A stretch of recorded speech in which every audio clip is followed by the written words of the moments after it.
누가복음 19장 28절에서 33절입니다. 예수께서 이 말씀을 하시고 예루살렘을 향하여 앞서서 가시더라.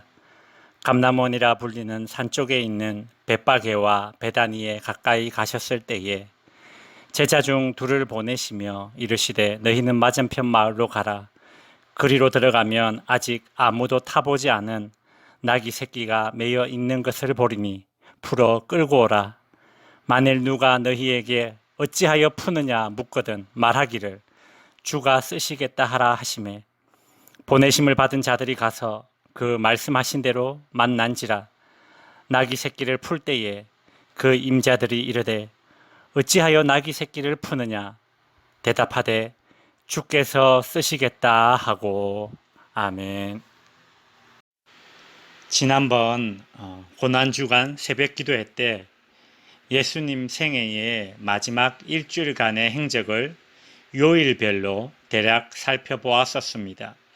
누가복음은 오늘 본문부터 23장까지 예수님 생애의 마지막 일주일간 있었던 사건들과 가르침들이 기록되어 있습니다.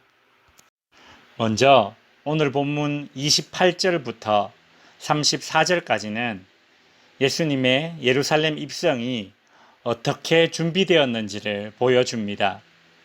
29절 후반부에 보시면 감람원이라 불리는 산에서 예수께서 제자 중 둘을 맞은편 마을로 보내십니다. 그리고 30절에 보시면 아직 아무도 타보지 않은 나귀 새끼가 매여 있는 것을 풀어오라고 명령하십니다. 그리고 31절에서는 누가 묻거든 주가 쓰시겠다라고 제자들이 해야 할 답도 말씀해 주십니다.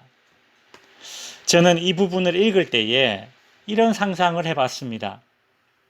사실 옆 동네에 가서 나귀 한 마리 끌고 오는 것은 어려운 일은 아니나 이 말을 들은 나귀의 주인이 어떻게 반응할까? 만일 그 나귀 주인이 부정적으로 반응한다면 어떻게 될까? 제자들이 참 뻘쭘하지 않을까? 경우에 따라서 제자들이 사기꾼으로 그렇게 보이기도 하고 때론 도둑으로 오해받을 수도 있겠구나. 이런 생각을 해봤습니다.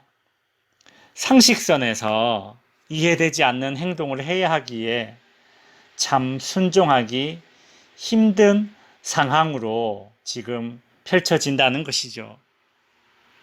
그런데 누가복음에는 나오지 않지만 같은 사건을 기록한 마태복음 21장 6절에 보시면 제자들이 예수께서 이르신 대로 말합니다.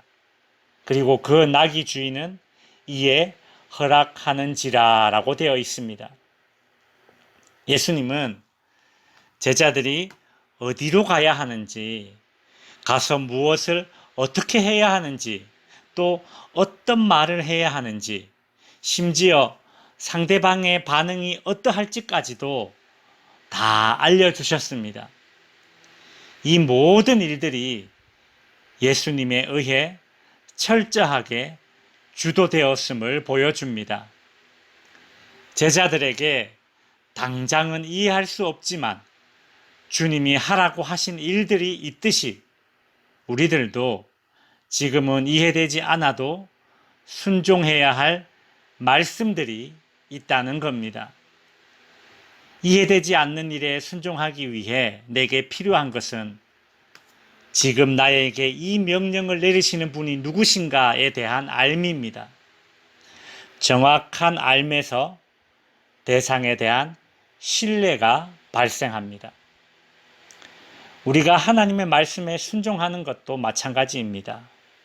이 말씀이 지금 당장은 이해되지 않고 나에게 손해를 끼치는 것 같아도 하나님의 말씀이 인간의 모든 지혜보다 깊고 넓고 높다는 것에 대한 신뢰할 수 있는 것은 하나님의 성품에 대한 알미 있어야 하는 것입니다.